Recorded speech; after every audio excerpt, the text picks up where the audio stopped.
Pourquoi le petit train aujourd'hui? Ce que je disais à un certain nombre d'entre vous, c'est qu'il y a, une centaine d'années, c'était aux alentours des années 1910-1920, il y avait un projet de tramway dans la vallée.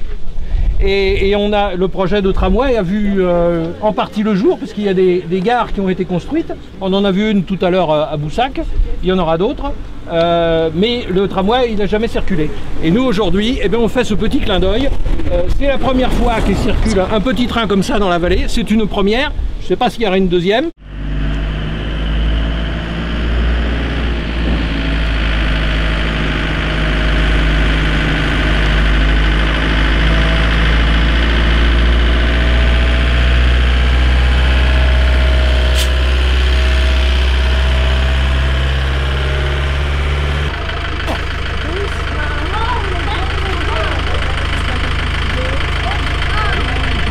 Ok, d'accord, oui, très bien, super, merci d'être là.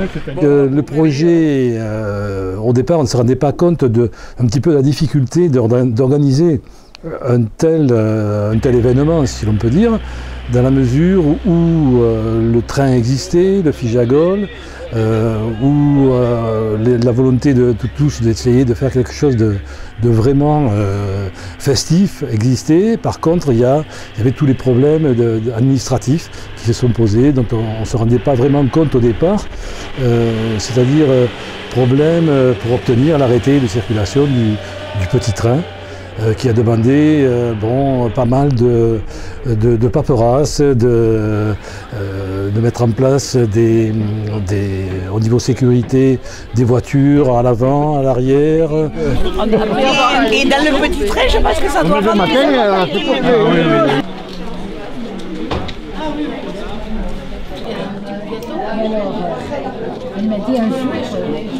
Alors ceux qui veulent rester tranquilles, ne pas trop marcher ou voir l'expo, etc.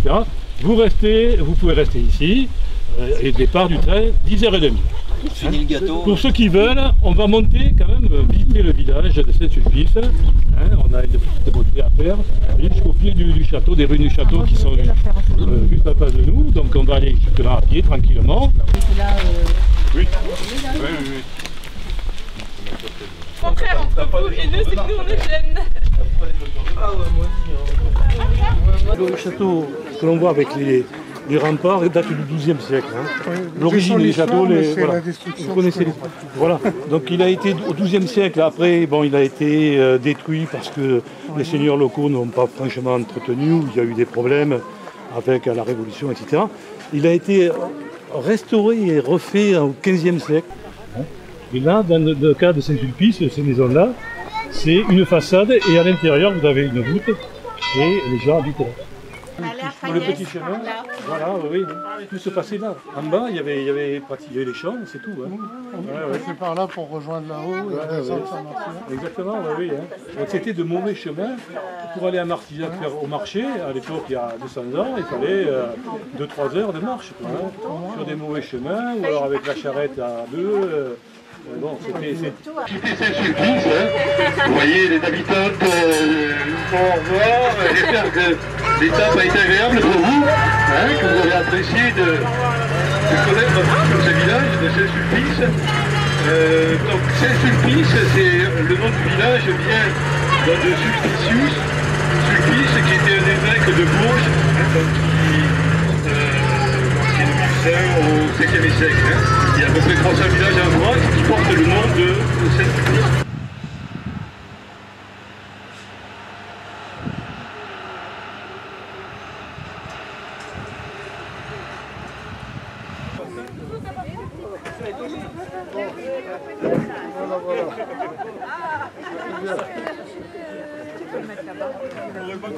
Je crois qu'il faut sortir sur la route, on en dira un peu plus dans le champ.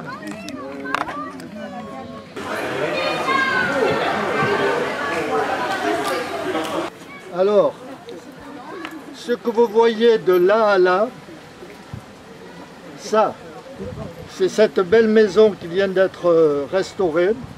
Elle est là. Là, il y avait tout le vieux village et ça se termine à l'autre bout, malheureusement, derrière les peupliers. Donc, la route ouverte, en 30 ans, le village a été plus ou moins abandonné. Alors la pierre, ils ne se sont pas embêtés, ils la poussaient sur la route et on venait la récupérer avec des charrettes sans l'autorisation du préfet de la DD. Oui, enfin,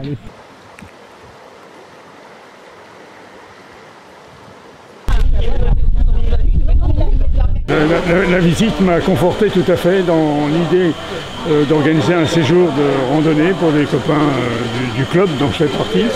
Et reste à trouver le gîte, parce qu'il nous faudrait quand même un gîte qui puisse nous accueillir à 15, 20 par là. Et je pense qu'il y aurait un séjour extraordinaire à organiser.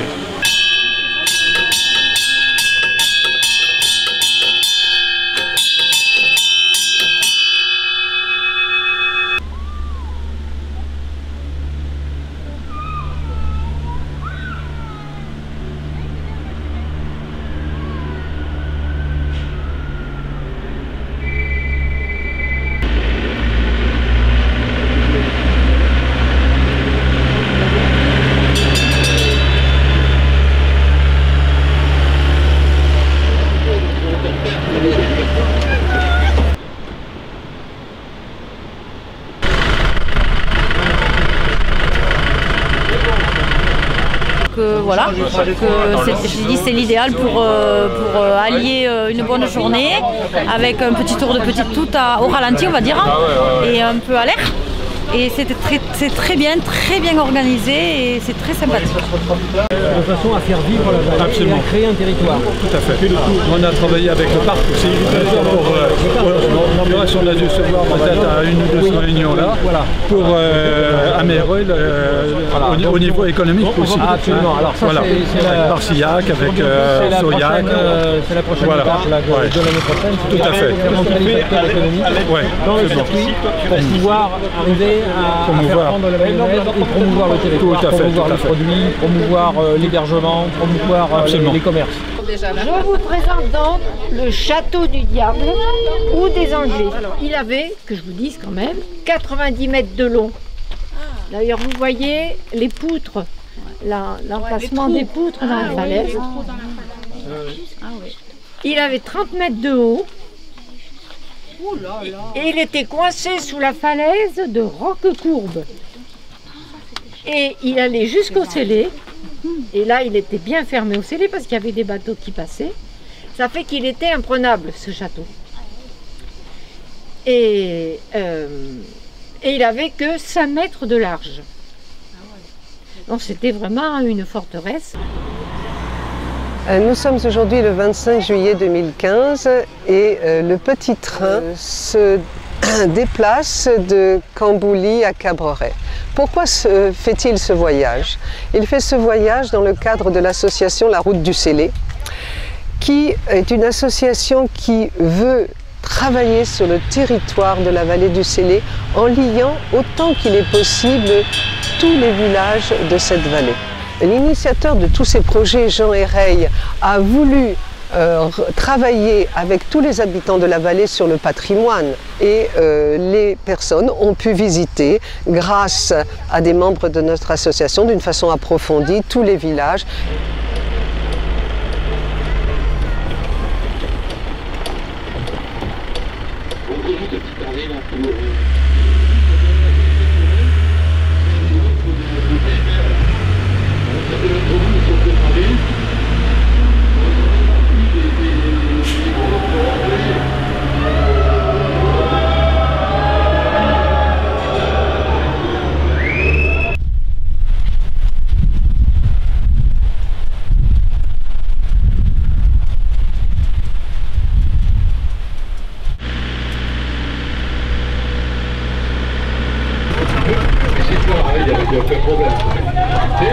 Vous pouvez rester à le ou aller boire le café, il y a le café juste derrière. Énormément ce qu'il y a, c'est bien les tranches de vie publique, n'est-ce pas? Après, c'est en gros, on va visiter l'Antoine Bassel, ce qu'il y a dedans, mais là je vais vous montrer plutôt ce qu'il y a à l'extérieur un petit peu, que vous voyez un peu comment ça se place. C'est vraiment quelque chose qui était vraiment complètement fermé à l'époque. Donc ici, il y avait une barbacane, c'est-à-dire une porte, je dirais, fortifiée. C'est l'une des deux grandes portes, des portes qu'il y a. En fait, il y avait vraiment deux portes d'importance, plus deux poternes. Une poterne qui a disparu, je ne voulais pas montrer puisqu'elle n'existe plus. Je vous en montrer une autre qui est en très bon état par contre. Donc c'est vraiment les portes d'entrée de la ville. Cette maison, on l'appelle la maison du roi. Alors on se demande, est-ce que le roi est venu, Henri IV, Louis XI, il y a des tas de choses là-dessus. En fait, on pense, je pense à la certitude, c'était une maison qui devait appartenir à un certain monsieur Reille, qui veut dire roi par ici. Et en fait, vous savez qu'à l'époque, les rois, enfin, il y avait le roi de France, et les rois, c'était les rois de pèlerinage, en fait. Les rois qui amenaient, qui étaient des guides finalement, qui se portaient garant d'amener donc des pèlerins donc jusqu'à Saint-Jacques de Compostelle, puisque, comme vous le savez, Marcillac est sur le chemin de Compostelle. Okay, alors nous on est là pour la balade parce que, encore une fois, on est des touristes. On vient depuis quelques années et le fait de faire ce train, qui est pour nous la première, et puis même la première du train d'ailleurs, est plutôt une découverte du Lot, notamment du Célé, et franchement les gens sont très accueillants, c'est super sympa. C'est très convivial, il y a beaucoup de choses à voir, beaucoup de curiosité. Je sais pas, c'est particulièrement beau, c'est calme, c'est agréable.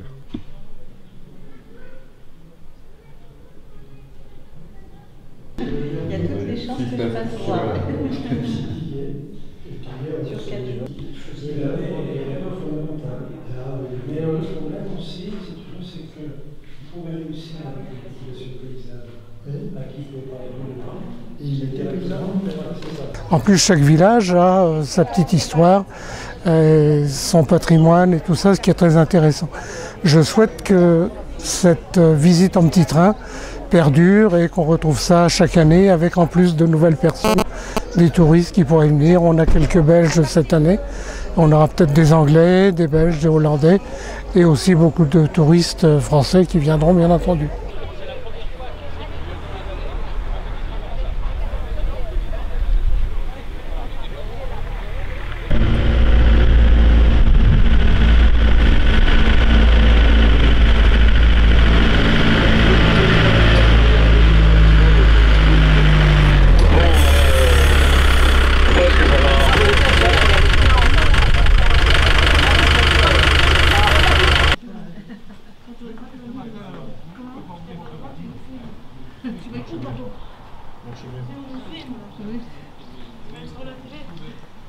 Mais oui, il est devant nous, c'est ça que je te dis. Les sœurs partent, c'est fini, elles ne reviendront plus jamais, elles sont restées 500 ans dans ces bâtiments. Les sœurs reviendront un siècle plus tard en France, mais les Augustines ne sont plus cloîtrées. Désormais, ce sera des enseignantes ou des infirmières. Donc, Emmerich construit un premier prieuré, et en particulier cette église. L'église d'Emmerich s'arrêtait ici. Imaginez un mur. Elle allait jusqu'au fond du cimetière.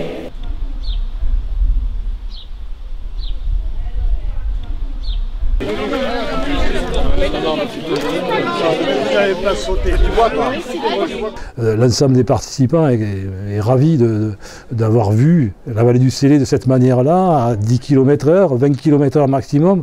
On a fait une pointe à 23 km/h, donc, ce qui permet de voir les bords du Célé, de voir les falaises, de voir un petit peu tout ce qui passe quelquefois au travers lorsqu'on va trop vite. Hein. Et je vois les maires des villages étaient présents, les conseillers départementaux, les responsables d'associations qui nous ont offert ici un pot, là des gâteaux, etc., des petits cadeaux pour les enfants. C'était vraiment quelque chose qui était très touchant. Hein. On a transformé un petit peu le programme à Cabreret, là aussi ils ont joué le jeu, en faisant l'arrêt déjeuner dans les restaurants de Cabreret et sur l'aire de pique-nique aussi. Donc ça, je crois que tout s'est bien passé, tous les témoignages pour le moment sont au beau fixe et vous nous demandez quand est-ce que vous allez recommencer. C'est assez compliqué, peut-être que ça restera une expérience unique, mais je crois que pour le moment c'est une réussite.